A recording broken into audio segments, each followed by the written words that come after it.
I want a home and a family. Emma Watson, we loved your performance as Meg March. You did such an amazing job at portraying the oldest March sister. So we were totally stunned when we found out that you were the director's second choice. That's right, you almost lost the role to Emma Stone, but she had to drop out of the movie because of scheduling conflicts. Funny enough, this isn't the first time you ladies had to compete for a role. After all, you were all set to star as Mia in La La Land until the role went to Emma Stone when you encountered scheduling conflicts of your own.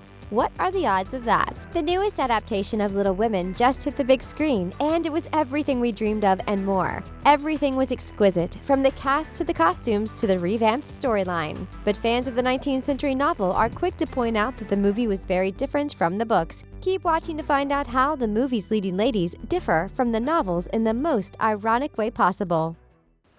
Thank you, Aunt March, for your employment and your many kindnesses, but I intend to make my own way in the world. A brand new storyline. While Greta Gerwig's adaptation of Little Women noticeably derives from the original books by the same name, there is one major difference between these two works of art. Mainly, the movie's timeline has been played around with, and now instead of focusing on a linear storytelling groove, the movie starts much later in the timeline than the books do. By the time we're introduced to the March sisters, they are all young adults and not children or teenagers. The movie is pleasantly cut by flashbacks that help keep the original story. The one and only Amy. There are some key differences between the 1994 and 2019 film adaptations too. Mainly, Amy March's character isn't split up between two actors. In the 1994 movie, the role of Amy was played by Kirsten Dunst and Samantha Mathis, who played the younger and older versions of Amy respectively. This time around, however, Amy will solely be portrayed by Florence Pugh. I'm not a poet. I'm just a woman. If it hadn't been for Greta Gerwig's decision to restructure the novel's original storyline, the film would have had to cast two versions of Amy's character. A modern take. The Little Women books were published over a century ago, and while Louise May Alcott was a very forward thinker, times have changed tremendously since the novels first made waves. One notable difference is how the March sisters' stories are told in a much more ambitious way. While Little Women is a timeless tale, filmmaker Greta Gerwig gave the movie a fresh new spin, and it was extremely well received by fans of the 19th century novel.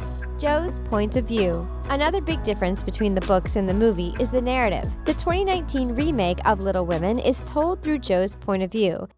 And they have souls, as well as just hearts. Jo is the second oldest March sister, and she's portrayed by Saoirse Ronan. What makes this adaptation so special is how Jo's words make way for her sister's storylines. The narrative condenses the literary and cinematic universes into one beautiful frame. Flashback sequences. We've already mentioned that the 2019 remake recalls the events of Little Women by using flashback sequences. However, we haven't talked about the movie's gorgeous color palettes. Unlike the books, which highlight plain and time-appropriate settings, the movie uses color to demonstrate the time gaps between scenes. Also, the leading ladies are given different haircuts throughout the film, which isn't something that is of great significance in Alcott's books. Some things never change. While there are many differences between the books and the movie, one thing will never change, and that's how Jo refuses to end her novel the way her publisher recommends her to. In a world that is changing ever so quickly, it's nice to know that some things never change. The new Amy. As the youngest and most superficial of the March sisters, Amy was portrayed as a silly and immature girl who wasn't aware of her family's financial status. But in the 2019 film adaptation, Amy's character is revamped in the most pleasant way possible. Amy's character is showcased more deeply, and just like Jo, Amy also receives a chilling speech. The storylines come together.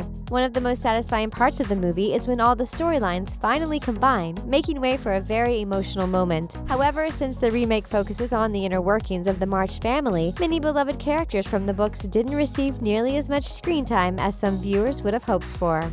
An ironic twist. We wouldn't go as far as to call this a major difference between the movie and the books, but it's an interesting fact nonetheless. Louise May Alcott's novel focuses on the lives of four American sisters. Ironically, none of the actors who portray the March sisters are American. Emma Watson and Florence Pugh are English, whereas Saoirse Ronan is Irish and Eliza Scanlon hails from Australia. Funny enough, all four March sisters from the 1994 adaptation of Little Women were true-born Americans. If you like fun facts, cool videos, and keeping up with the latest celebrity news, subscribe to The Things and click that bell to turn on notifications. This way, you can be the first to comment on our newest videos. If you're watching on your phone or tablet, switch to notifications on your YouTube settings. And that's a wrap on the biggest Little Women differences between the movie and the books. Who's your favorite March sister? Tell us in the comments. Thanks for watching The Things. Don't forget to give this video a big thumbs up. We'll see you next time.